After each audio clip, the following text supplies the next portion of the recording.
teach you how to I will also teach you how to respond to a microaggression as an initiator and a victim.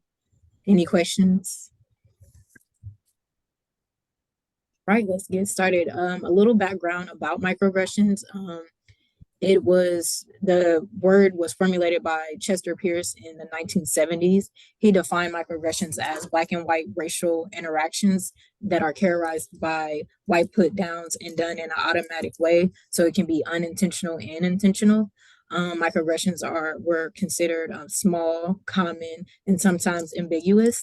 Yet they can cause a person to experience like a lot of stress and a lot of being denied access or feeling exclusive in a environment. Any questions? All right. So now the terminology of the word changed a lot, and I just wanted to give y'all background about it. But researchers have defined microaggressions as subtle acts, everyday insults that can include insensitive comments based on an array of racial and gendered assumptions about criminology, intelligence, cultural values, and citizenship, as well as the minimization and denial of racialized experiences of minorities. So all minorities basically minorities experience like daily biases that are experiences of discrimination, prejudice that are invisible not unless you can see through a microscope. They're subtle, not they're subtle. Like I told you, a lot of people do it, but it's like unintentional. And sometimes, most of the time, it's unintentional, but it can be intentional, and they can affect minorities' physical and mental health in a vital way. Researcher has shown that white people have difficulties identifying it, and they're unaware of microaggressions getting committed against their peers of color. So the whole purpose of this training is for you to know how to identify a microaggression, how to respond to it in a professional, respectful manner. It's a little bit about intersectionality. Intersectionalities are like overlapped biases based on like multiple marginalized identities. They affect a person basically affects them by having barriers for opportunities. It's revealed that a lot of Black women in workplaces experience like a lot of intersectionality discrimination due to they don't have that much access compared to a white woman just because they are Black and they are female. White women also experience intersectionality issues because of their gender, of course. And intersectionality was really coined by Professor Kimberly Crenshaw, and she just summed up arguing that intersectionality is not about identity, it's about how institutions use identity to exclude and privilege against different groups of women and minorities. So I just wanted to give y'all a little bit of background about intersectionalities to understand where microaggressions come from. So microaggressions come from intersectionalities, which prevent people from getting access to information or feeling excluded at a campus or even a workspace. Here are examples of an intersectionality: gender, sex, race, disability, physical appearance, weight, religion. I mean, anything that you can think of that really can affect someone, for them to experience some type of discrimination or prejudice within a workspace or even on campus. Active microaggressions are they contribute to a hostile environment, invalid workspace and campus space. They devalue a person and a social group identities. They lower work productivity. Think about if you're feeling depressed or anxiety, you're not gonna put forth the best effort within your job because you're feeling excluded. You experience low self-esteem, emotional turmoil, all that. So a metaphor that I came up with, this is my own metaphor. This is how I view microaggressions. Microaggressions are like little cracks in your heart. Every time they occur, a person continues to get these cracks in their heart. Eventually, a person's heart breaks or shatters, which contributes to mental and physical health abnormality, physical and mental health issues, basically. So, for example, right here, this is a female. She's in a workspace. A white male. He's basically committing these microaggressions towards her. Her heart eventually just starts cracking because she's experiencing so many microaggressions. So it's, your job as an employee or, in a workspace to, you know, heal these issues. So here being in training, you'll learn how to heal these microaggressions that can occur in your workspace or even on campus. How does the word microaggression make you feel? So can anyone tell me like how this word actually makes you feel? Like when you hear it, what do you think?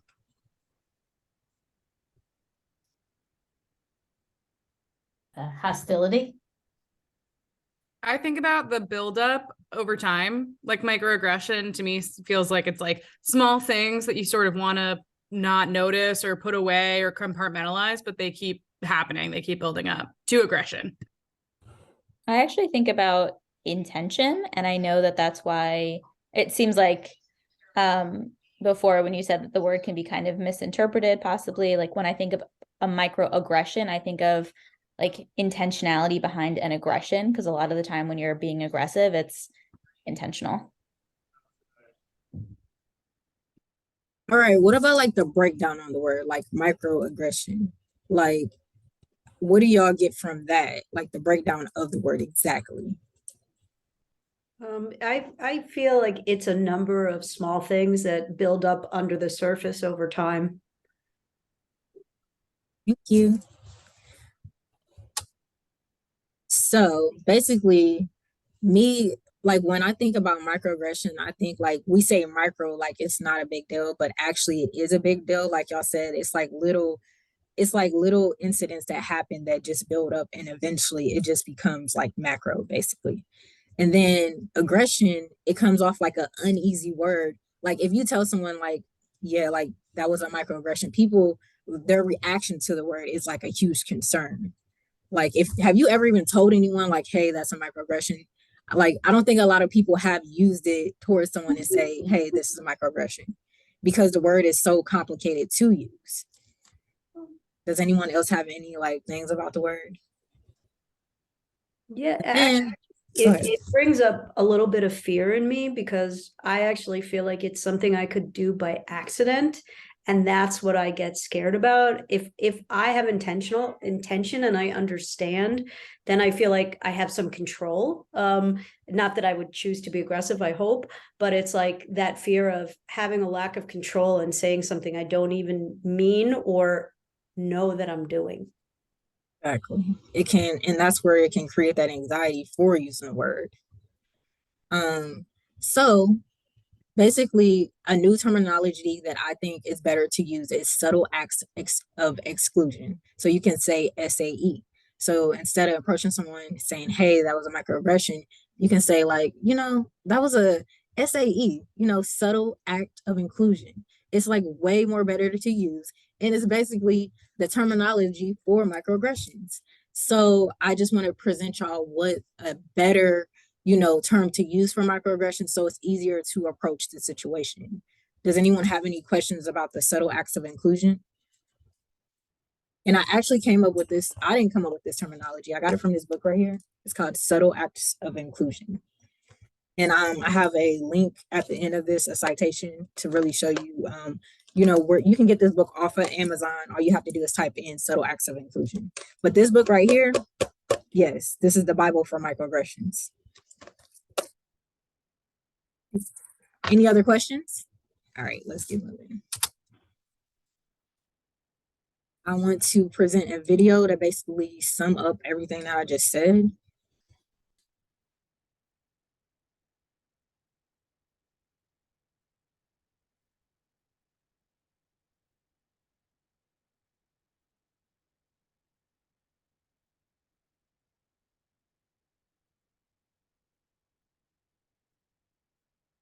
Can everyone still see my screen?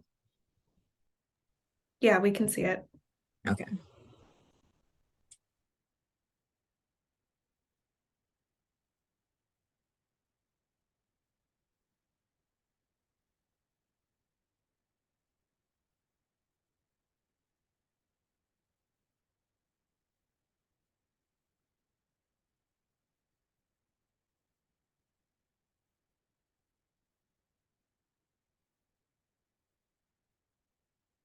And it's only a 2-minute video, so it won't take that long.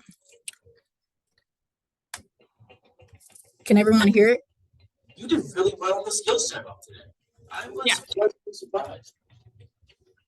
Since I was a kid, I've always known I've wanted to do this. Consider a time you've witnessed an interaction that left you feeling uncomfortable because it implied that someone or a group wasn't capable or expected to be successful. This interaction is called a microaggression. Microaggression is a term used to describe remarks or actions that imply negative associations and insults toward an individual or group. These are often directed at members of historically marginalized groups. People are often unaware that the impact of their words and actions can have such harmful consequences. This video is part one of a 2-part series designed to empower you to notice and interrupt microaggressions. Students and staff experience adds to their load. One unintentional comment may seem insignificant. These comments and experiences can get very heavy. By creating a better understanding of microaggressions and how to stop them, WTCS faculty, staff, and students will create a more inclusive and safer learning environment for all. So, how can you help address microaggression when you see it happening? When you notice microaggressions occurring, interrupt the situation. You could 1. Ask questions to get at any underlying assumptions. Thanks. Why did that surprise 2. Acknowledge what happened to the person affected. I heard that comment and it didn't feel right. 3. Be an active bystander and explain to the person saying or behaving in a harmful way why their actions had a negative impact, even if unintentional. You did really well on the skills check off today. I knew you would. Addressing is an ongoing process. You can start right where you are today. For additional resources or information on microaggressions, please contact the WTCS office. It was just a short video, and a little bit we're going to get into it. Talked a little bit about what we're going to get into during this training. So thank you for that. All right.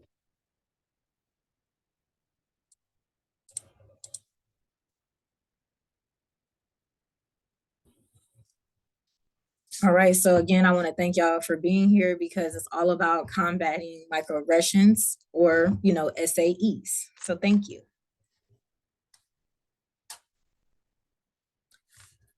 So my question based off the information that I just provided you about intersectionality, my question is which of your identities have caused you to experience a SAE? If y'all want, I can start it off by giving y'all example of experience at SAE, what caused me to experience at SAE. So one example is, okay, so I'm a TA for the Introduction of Education program.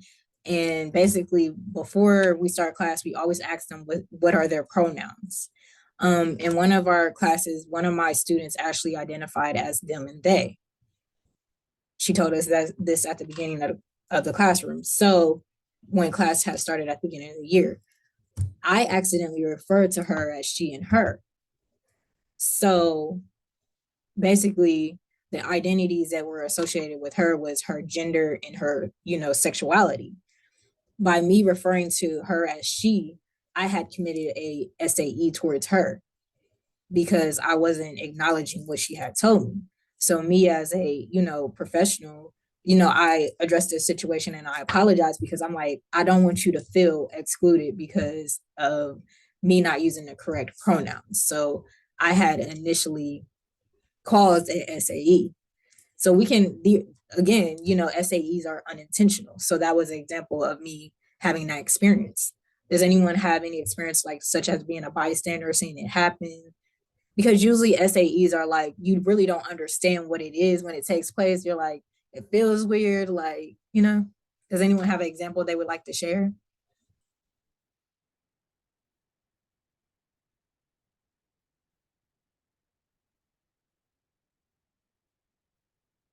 We'll go on to the next slide.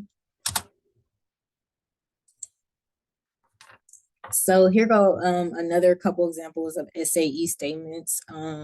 Basically, when you mistreat someone's name, say someone addresses me as Destiny when my name is Denise. and they continue to address me as destiny, that's a microaggression. And that's intentional, like purposely. Like when someone says comments like, I don't see you as Black, or I don't see, the Black, or I don't see color, that's a microaggression. And I understand like you're trying to come off like you're not this person that doesn't see color, but we all see color. When people make statements like, oh, you're cute for a Black girl, that's a microaggression. When you address people as a group as your people, when you touch a Black person's hair, when you address someone who looks like they're Hispanic and you say, hey, you don't speak Spanish, or when you address someone who looks like they're Korean, but they're not Korean, and then you say a comment like, oh, I was close, that's a microaggression. When you ask questions about like, are you sure you belong in this program, or you sure this is a position for you, that can come off as a microaggression. Can I ask you a question? And this is kind of, I think this is subtle, but the example that you gave of a microaggression, is there a difference between sort of what you can see visually and what you can't in microaggressions? So in other words, you referred to somebody as the wrong pronoun, but you might not know that by looking at them. Whereas when we talk about race or gender or things like that, it is something that you can visually see. So I just wonder if there's any differentiation made in those type of different microaggressions, or even how we think about them. I feel like the best thing is for you not to formulate assumptions. Like, yes, someone might look like they're like African American, but what if they're like Jamaican? You know what I'm saying? So like, yes, someone can appear like, oh, like they're clearly African American. We still can't build that assumption. That's like why when y'all do applications, y'all ask questions like, what's your race, what's your ethnicity? You're going to know based on the application. But a lot of applications don't say what's your pronouns. You know what I'm saying? So that's why I always feel like that's a great example. Because again, we build this assumption. She looks like she, her, but she really refers to them and they. Does that answer the question? Have any other questions? Okay, all the questions. So I gave y'all some examples about SAE. These are some of the things that come into people's mind when they experience it, SAEs. They question, they are perceived like they think that they're invisible, they're inadequate, they're not unique. They come off like people have a curiosity for them. You feel like a threat, a burden, because again, because you're different, people have all these questions, but they're not rephrasing the questions in a good manner. So yeah. I wanted to share with everyone like my personal experience. Mainly the main reason why I got into microaggressions, why I felt like I wanted to study microaggressions, is because the higher I go up in my education, I experience more and more microaggressions. So it's like, it starts off like, it's like a triangle, like it's wide. A lot of students, most students are trying to get their, bachelor's degree. But as you go up, I see less people that look like me. Therefore, I experience more microaggressions. So I'll start off with my educational example. When I first started my program here at UT, I didn't have all the tools that I needed, like in my knowledge. I had to learn a lot of information. I didn't know how to navigate being in a PhD program. Therefore, I tried to reach out to my advisor and I'm like, hey, I'm having trouble with understanding what I'm doing. I'm not really comprehending information the correct way. What can I do? You go to advisor because you feel like they're supposed to support you. Instead, I didn't get that support. I experienced microaggressions. She made a comment saying, I don't think you'll last in the program. I don't think this is the program for you. Instead of providing me with advice on how to stay in the program. Like she could have said, Denise, you need to read more. You need to read more, write more to comprehend the information that you're pertaining in each class. Instead, she gave me negative energy. She provided me with the wrong type of information. She basically said I couldn't make it. And the things that really lied within me not being able to make it were the fact that I was Black and I was a female. And also I'm a first generation. So socioeconomic status has a lot to do with that too. So I don't come from an educational family. Therefore, you're assuming that I'm not going to make it in the program. So it's all these things that build into people formulating these microaggressions. There are assumptions, because what's the assumption? That most Black people aren't intelligent. Therefore, she didn't think that I was going to last in the program. But now, I've been in the program for 3 years. I'm about to be done with all my coursework. I was smart enough to find an advisor who actually believed in me. Her name is Dr. Hamer. And that's how I was able to stay in the program, because she didn't formulate these SAEs towards me saying that I couldn't make it in the program. Within that same year, I was the only Black student to be a GA within this office. I don't say what office or what names, but my boss, he was a white male. It seemed like he really didn't want me in the office. Therefore, he didn't provide me with the proper supervision in order to make it in the office. But I feel like they wanted me out the office so bad that they did like a letter of recommendation for me that was so good that I didn't understand how they thought I didn't do good. Like, the letter was so good. They were helping me out with getting a fellowship, but they was really trying to get me out the office. So that was like a microaggression. I remember I had weekly meetings with them every week, and I would ask them, like, what am I doing wrong? Am I doing anything wrong? And they always said, Denise, you're doing a great job. But really, they felt like I wasn't doing a great job, but they didn't want to support me because I was a Black female. They didn't want me to grow within a position. Instead, they wanted to take me out of the position. I was only in a position for 1 semester. 1 semester, you should be learning the material. The next semester, you should be on your own. But the first semester, they didn't even give me the tools that I needed in order to make it. And that's why that was an example of a microaggression. So we're having a meeting with them, comparing the documents, and I had to ask for evaluation, because me, I'm all about professional growth. So tell me what I'm doing wrong so I can improve in that area. One of their responses was they felt like I had like I was mad or something like that. Because when I retain information, my eyes kind of like squint down like this, and I like write the information down, but that's because I'm trying to retain everything that you're telling me. He said that he felt like I came off like I was angry during meetings, and I'm like, no, like that's just me trying to comprehend the information. And that was an example of them putting this stereotype that I was an angry Black female, and I wasn't. I love my job. I just wanted to be better, and I wanted to have supervision so I could grow in that job. So that is an example of microaggression.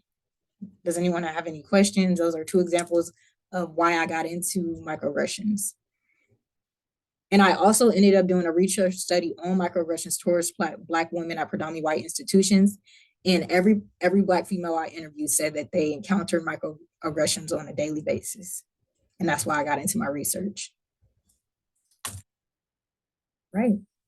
Any questions? Know anyone that committed an SAE or seen a SAE taking place? Does anyone have any examples? As a female, everyone has experienced some type of SAE. Do you have experience that really like bothered you that you would like to share? I can share one. Okay.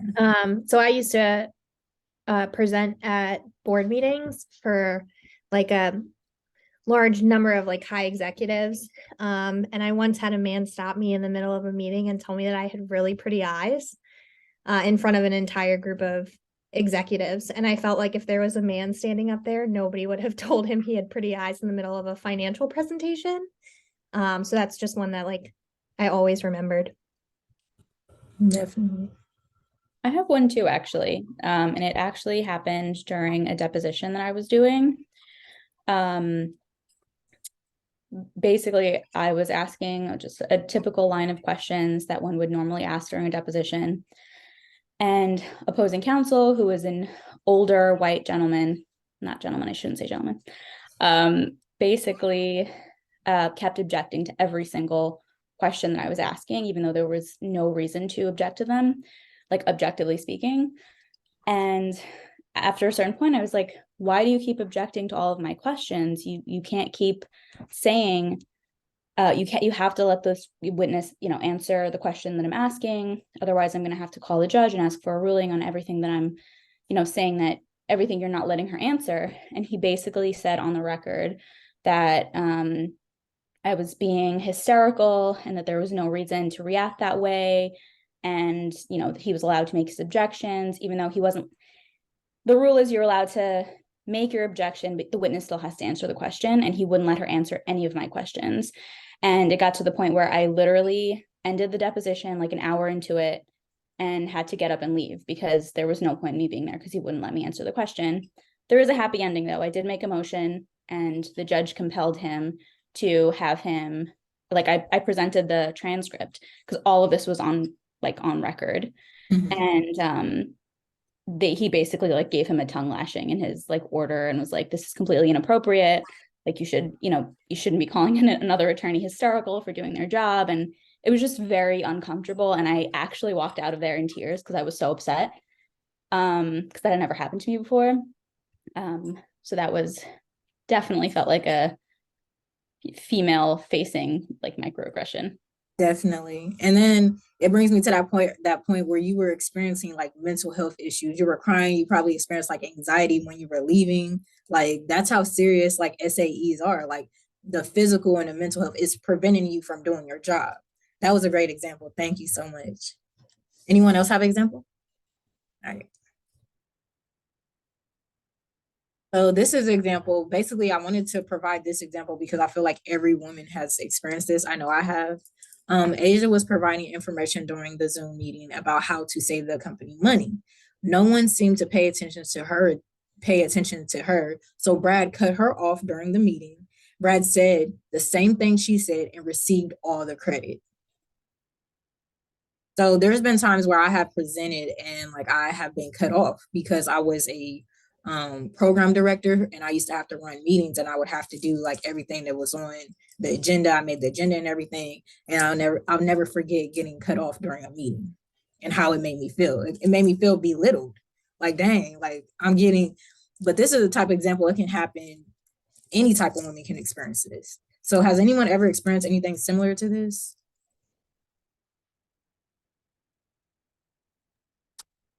I was going to say, yes, I definitely have. And also just adding to that, being asked to take minutes in a meeting as a woman, I've had that so many times when people of equal, other genders at the equal space as me, were never asked to take minutes. So that felt like, I guess, an SAE to me often. Because I feel like it's a woman's job to take minutes. Yeah.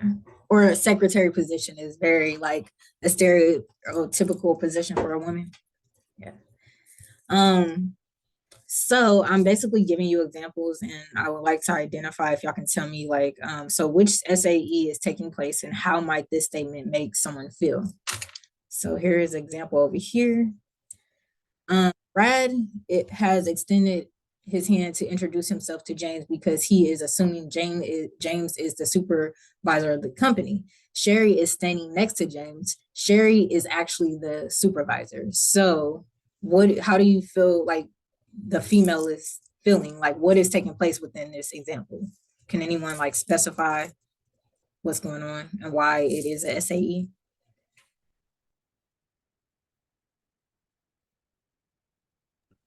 Yeah, there's this assumption that she couldn't possibly be the supervisor because she's a female, and James is probably the supervisor because he's a male. Exactly. Thank you. And due to this, it's making her feel as a female that she's inadequate for the position. Therefore, that's where, the anxiety can kick in for a female.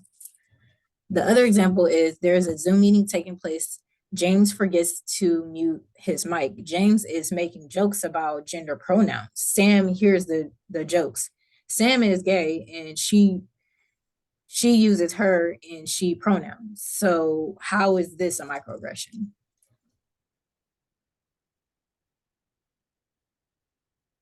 This kind of brings us back to the pronoun example that I provided y'all with. Sam is gay, but his pronouns are she and her. James is making jokes about gender pronouns.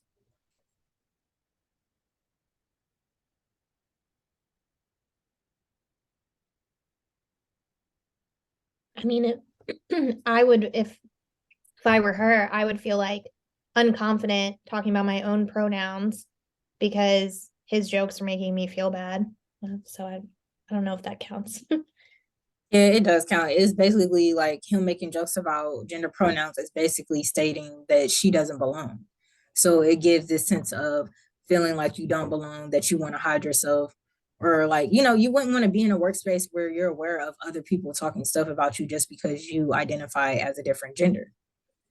And it's ignorant. But this has happened in workspaces before. I always like using the gender pronouns because it's just like, it's such a serious matter, but some people don't take gender pronouns that serious. All right, so we're getting into the guidelines about speaking about SAEs. So basically this is for the victim and how you approach the situation. So the first thing you wanna do is pause the action. Basically, you wanna think about the action before you approach the person who initiated the SAE. So you wanna go back to your desk, think about what you're gonna say before you approach the situation. Then you also wanna assume that they have good intent. I know that's hard, but you got to assume that they have good intent. Therefore, you approach the manner in a positive way. So instead of you calling a person out, you call them in, because we don't want to make a scene. We want to remain professional. We gotta remain professional at the end of the day. We don't need everyone hearing the whole conversation. That's why you call them in. You do not call them out. Let them know. You want to start off by letting them know, like, I don't feel like you're a bad person. Okay. Like a good example I like to put, for example, like say someone did like a racist act. Instead of calling them racist, you're gonna say, I feel like that was a racist act. You see how you're not implying that they're racist, but you're saying that's a racist act. That's how you want to think about the situation when you're assuming good intent. Like, I know you did this action, but I know this is not you. But let's talk about this. You want to explain why the action was paused. So hey, you want to explain to that person why you had to pause and why you felt like it bothered you. Explain how this SAE made you feel, because they need to see, like, this really hurt me. Okay. You want to have patience, but expect progress. So after you address the situation, you can't expect it just magically change. Like, oh my God, they're changed. It takes time, but you just got to be patient. Guidelines to be an initiator if someone approaches you about an SAE that you committed. Acknowledge with gratitude. You don't want to come off defensive. A great way for people to give feedback is to improve your self-development. We all have something that we need to work on. That student addressed me and said, Miss Denise, those are not my pronouns. Instead of me being defensive, I remember that I'm professional first and that I'm a teacher. I showed gratitude. I sat down. You do it like a social where you sit down, like, let's talk about this. That's when you put on that counseling hat, show that you really show some empathy. We don't want to be defensive at all. Want to follow through. You want to follow through, show that you acknowledge what they said. Let them see that I have acknowledged, yes, them, not she. Yes. Ask questions, be open-minded. That's how you actually follow through and show that you respect the fact that you committed an SAE and you're trying to change. Here goes another video.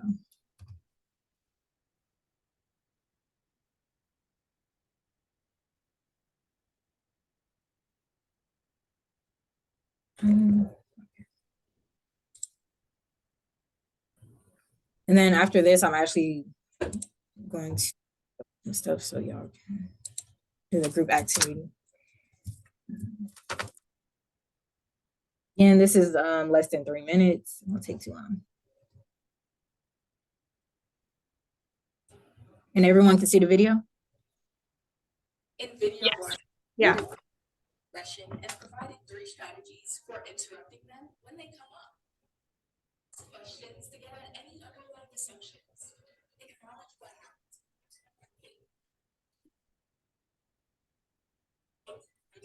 I don't think we can hear.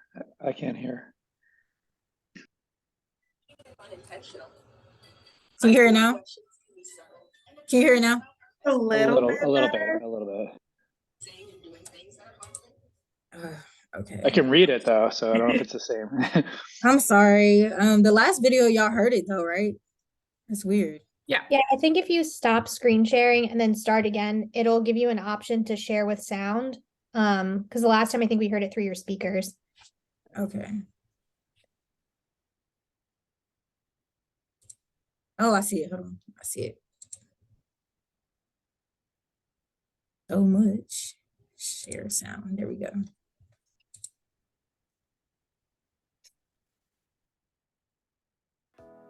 Y'all hear now? Yeah. Yeah. Yeah. Sorry about that. In video 1, we defined microaggression and provided 3 strategies for interrupting them when they come up. Ask questions to get at any underlying assumptions. Acknowledge what happened to the person affected. Be an active bystander and explain to the person saying or behaving in a harmful way why their actions had a negative impact, even if unintentional. Microaggressions can be subtle and occur despite our best intentions. How do we know if we are saying and doing things that are harmful to others? In this video, we offer reflection questions to help us examine our own participation in microaggressions. What was my intention? What assumptions are behind what I said or did? What was the impact? Where are you from? From right around here.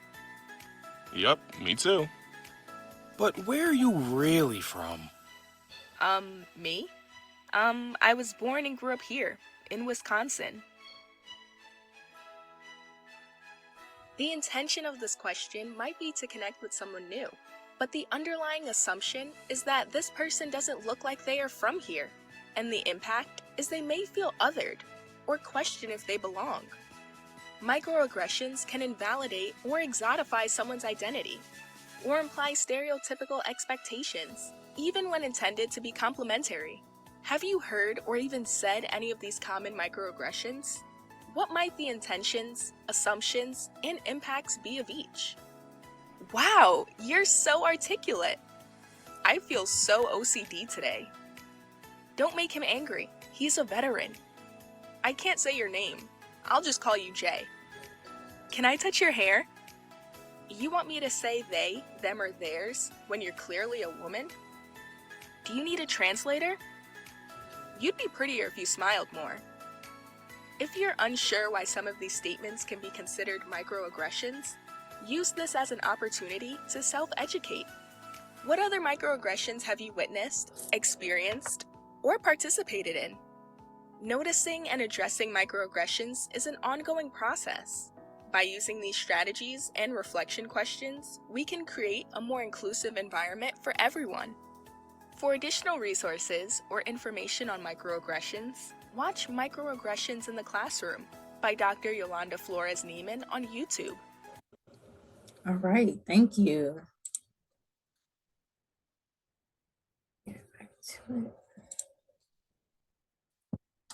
Does anyone have any questions from the video? About to get into the group activity. You'll be split up into 2 teams. From there, you'll identify 3 people that can participate in a group activity. So basically, you'll either be an initiator or a victim. And Miley, are you able to split them up in teams? Yep, I'm going to do that right now. All right. So I hope everyone appreciates the group activity. This is just me giving you an example of, experience as a victim and initiator. So I think like 5 minutes group split up will be fine.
Sam and the narrator.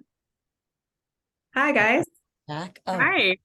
Hi. So you are supposed to be reenacting scenario 2. So let me drop this in the chat.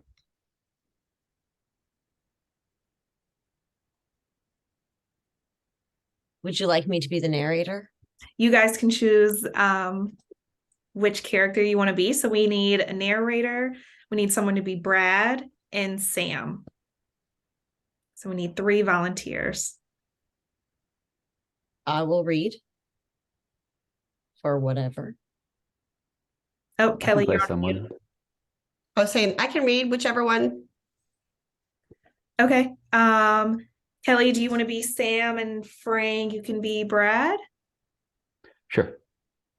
Okay. All right, just company- let me know. Sorry. I'm going to hop to the other chat. Oh, go ahead. The company never discussed gender pronouns, which are linguistic tools that we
All right, so everyone has been split off in groups. So at this time, can we have? Oh, I think we're still waiting for the second group to come back.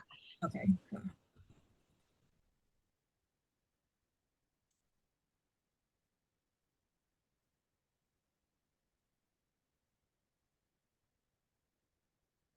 Anyone have any more questions or anything while we're waiting on the next group? Have you had positive experiences with speaking out as far as how people react since you've been kind of more knowledgeable on it? Yes, last week I actually did a human library and I told my experience about like experiencing microaggressions. And like me telling my story is just like a healing process because I used to feel emotional. I used to cry every time I did it. Because when people just have that feeling that you can't make it in a educational program, it can have like a huge impact on it. And then I found out that a lot of people like loved coming to hear my story. So basically you present your story for 15 minutes and then people you're like I educated them on what microaggressions is and then I told them my story. And I had students that were like freshmen in college and minority students and they're like, I experienced it, but I never knew what it was. And they're just like thanking me for presenting them with this information. which is crazy because when I was their age, I didn't know what it was. So I have received positive feedback. I did have a male that didn't give the best feedback. He was a white male, older guy. It's harder to get to someone who's stuck in their ways. But he did ask questions. I respected him at the end of the day, but he didn't understand why certain things were SAE, if you get what I'm saying. So yeah. Yeah, thank you. No problem. All right, Denise, everyone's back. All right, so scenario 1, if y'all can get ready to do your scenario. And this is an example of being a victim and how you would approach the situation as a victim.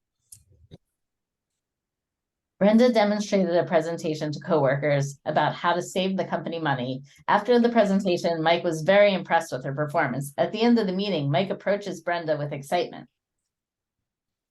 I'm very surprised and impressed because you are very articulate. I think it's important to note here for anyone who hasn't read this, Brenda is a Black woman. Thank you, Mike. Brenda walked away and started to feel weird about the short exchange. Brenda got a feeling in her stomach, anxiety. She then realized this conversation is a microaggression because it affects her mental health. She, 1, paused the action, thinks about how to approach the situation in a positive way. And then 2, she assumes that he has good intentions and calls him in. Taking some time to think about how to approach the situation positively.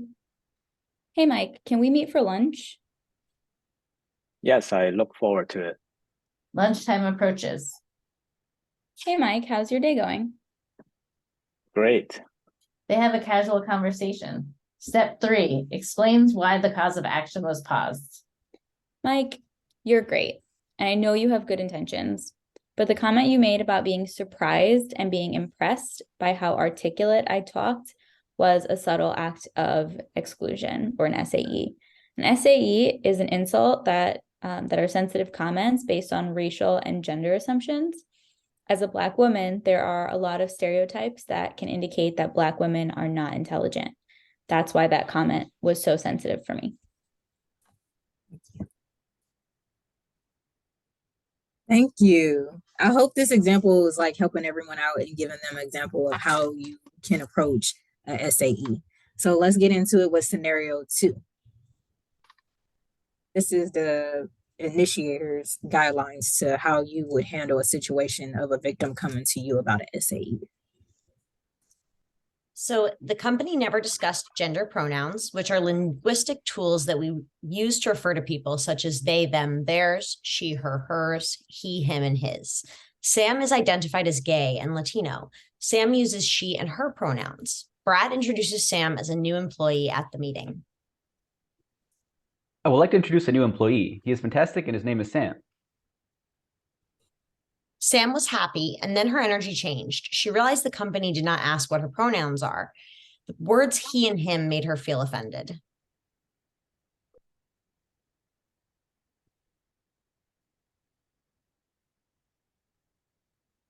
Kelly, you're Sam.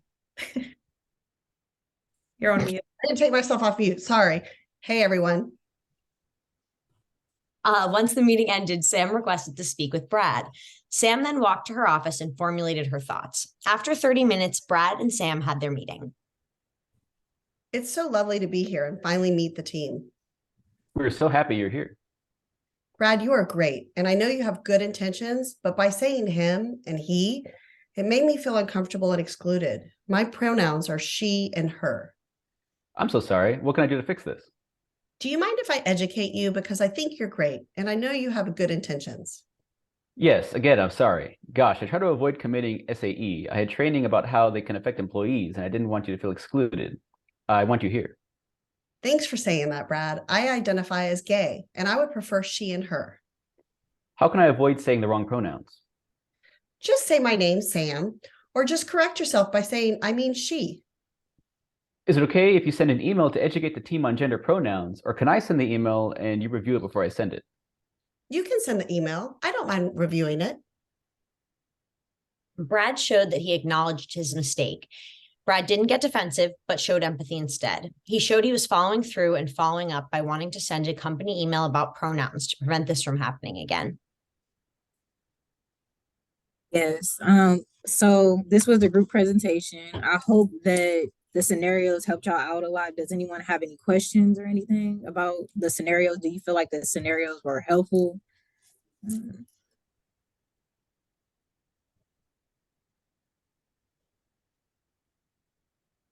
Start wrapping it up a little bit. I think that's all I have for the presentation.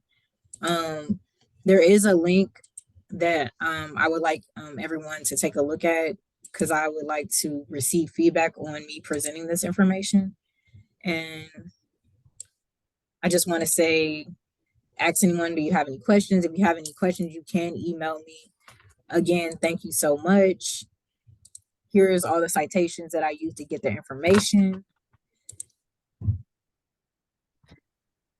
Again, if you want to share that with me, I can send it to everyone in Slack after the meeting.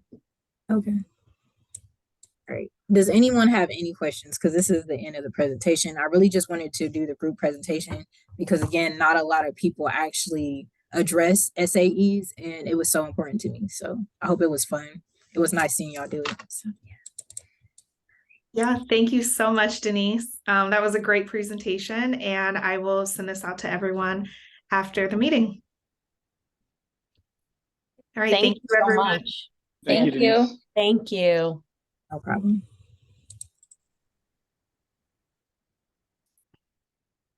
Riley, there goes the link. Okay. All right. Oh, perfect. Let me grab this because it always disappears. Oops. I'll do that. How do you think I did? I think you did good. Let me close out of here and I'll call you. All right, girl. Bye. You got the link post right there. Yep, I got it. Thanks.